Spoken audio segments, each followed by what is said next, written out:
Hi friends, welcome to day 3 of the Advent Stitch Along. Today we are going to be finishing up our Wise Men's coats, and we're going to be using a lot of colors but only one kind of stitch, thankfully. We'll be using color 3858, 3859, 3740, 3042, 924, and 926. So let's get stitching. All right, so I have 3859 on my needle and I have 3 strands. Everywhere on the Wise Men for these jackets will all be 3 strands, so we'll be switching out colors a lot, but we'll still be using the same number of strands. So I'm going to start here on the bottom portion of our jacket, and we're going to be using a back split stitch, which is the same thing we used in the beard. I'm going to start right here on the edge. I'm going to bring my needle all the way through and then go straight down 1 stitch length forward, which is a little, I can't think of the right word right now, but it's up to you what a stitch length is. In this case, since we have a little bit of a smaller detail, we're going to make our stitch length about there. You see where, I'm not good with measurements. About there looks good though. The goal is you just don't want it to be too long so that it starts to look oddly like a straight stitch, and you don't want to be too short where you can't come back and make a split into it, because the next stitch we're going to make is the split. So now I'm going to come up about half a length forward compared to, if this is 1 stitch, I'm coming half a stitch length forward, bring my needle all the way up, and I'm going to split right in the middle of that first stitch, just like that. See? And I'm just going to do it again and again. And now if your stitches have to get a little bit smaller sometimes, a little bit bigger other times, that's okay. I do like for this to look a little more natural. So from row 1 to row 2, we're going to go right above this row in a second. I don't want my stitches always coming down in the exact same spot. That way it does look a little more flowy. So I'm going to show you what that second row is going to look like in just a second.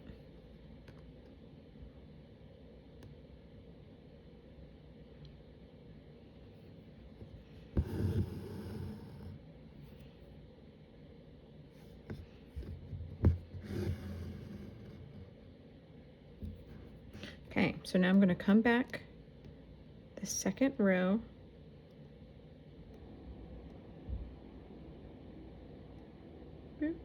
If I can get on it. the little knot in the back is getting in my way of right where I want to be at. Okay, so I'm going to make another stitch length forward,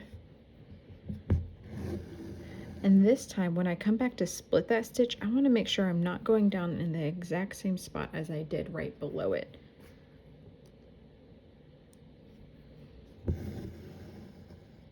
So I'm going to come maybe a little bit further up this time around.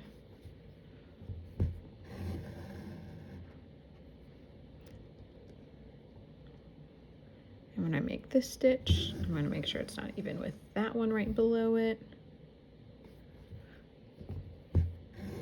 And just keep doing that over and over again. So this helps to give it a good texture, but not too much of a pattern, because we do have, at least how I did my French knots, it definitely looks more of a pattern there. So you don't want it to be so cookie cutter, I guess, that it looks funny. But of course, that's personal opinion, so you might like a little more of a cookie cutter. I feel like that's a very negative phrase. I'm not trying to say it negatively.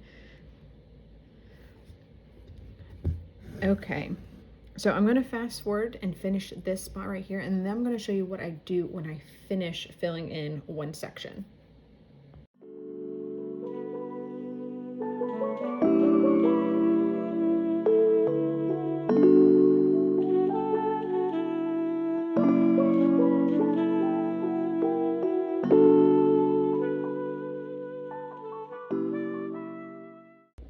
Okay, so once I finish a space like this, I like to make a little outline on the outside, not so much on the bottom, because it just doesn't matter as much. I like to do a little back split stitch on the outside of the design to help just clean it up just a little bit. This is totally optional. If you don't want to do it, you don't have to do it. It was something, even after I finished stitching it the first time, I looked at it and I thought, I think I'm going to add that. So, oh, sorry, it just got dark in here. So I'm just going to come up right here under the French knots and make a little back stitch. And then I'll come back and make a back split stitch. Ooh.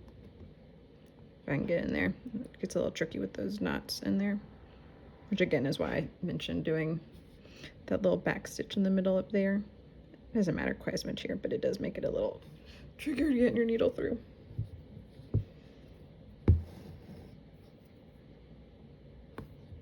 So split that.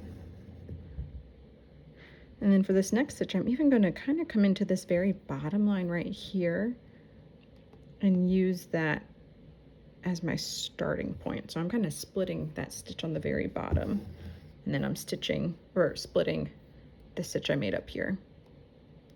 Wow, the lighting just keeps changing on me.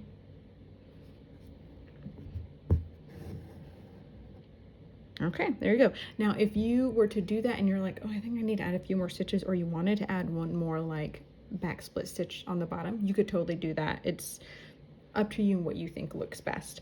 So next, I'm going to stop this portion of the video and the rest will be sped up. For this little bottom section, we're going to do the exact same thing that we did down here, right here, and then I'll come back and give you some more instructions on the sleeve, because even though it's the same stitch, we will change colors. And then I also just want to explain to you how exactly you're going to be turning your stitches upward. So if you want, you can always go down to the description below and use the little timestamps I have down there and jump forward to the sleeve portion if you need to.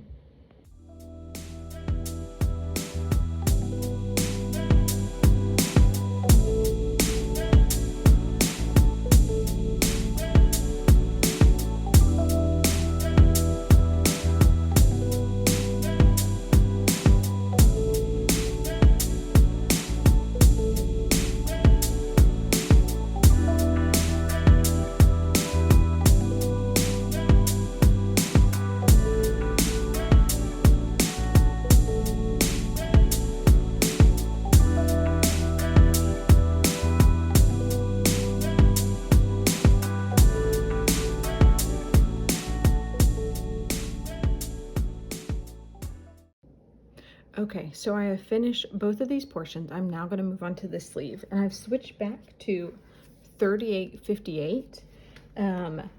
Switch back. We did the French knots yesterday.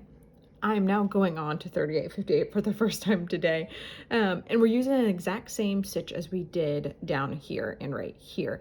The only thing I want to point out is that when you're going to be coming around this sleeve, you don't want to be making straight line, straight line, straight line, straight line, straight line, and then you get up here and you keep doing straight lines, because you kind of want the curve of the arm. So what you're going to do is you're going to make your straight lines for a while, and then as you get about halfway up the sleeve, you're going to start turning your back split stitches kind of up towards the top of the head. You'll see it in the video as I speed it up, because I'm not going to walk through the whole thing with you in slow motion, regular motion. I'm going to speed this part up so that you can see it a little bit better, because it's almost easier to see it when you see it fast. But with that being said, another thing is when you're making these rows, don't feel like you always have to put the back split stitch right into the exact previous stitch. If you need to put it into a stitch a little bit below or a little bit above, that is fine. As long as it's splitting a stitch, it's going to work out fine. I hope that makes sense.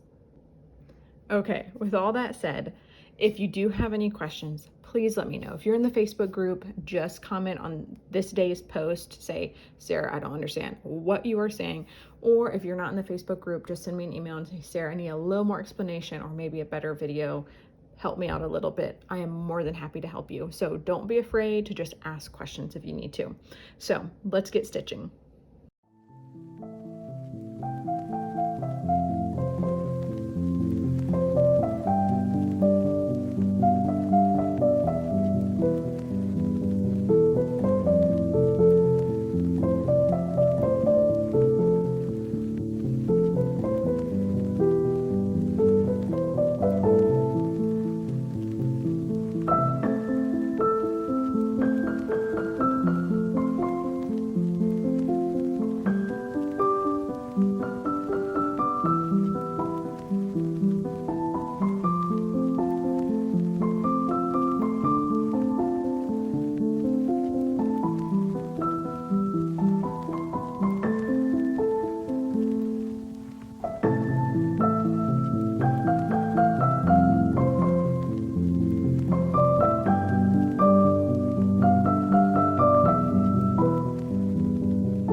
Okay, friends, I know that lining was going in and out, so I really hope you were able to see how I stitched this pretty well, and just saw how I added those curves just kind of going up and then filled it in.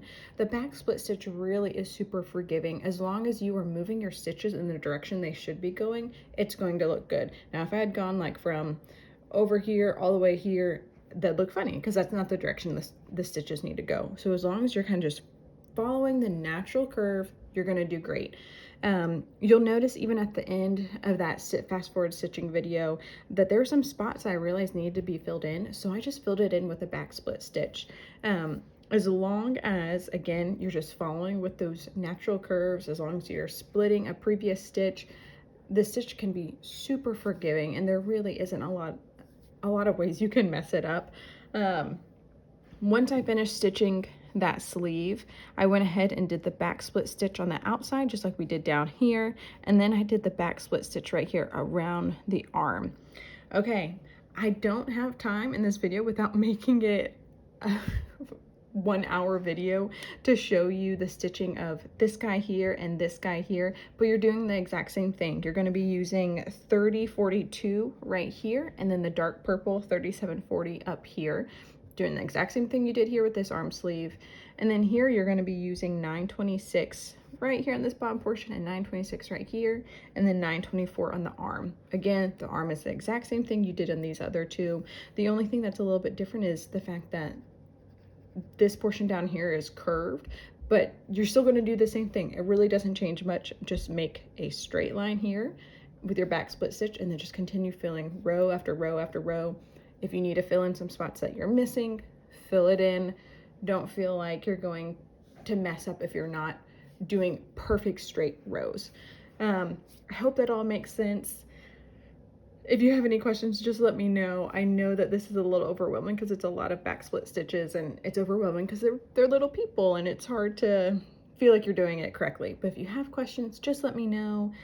Tomorrow when we come back, we are going to work on these little paths right here, and you'll have these 2 extra Wiseman done. So again, please just let me know if you have any questions, and I will see you tomorrow.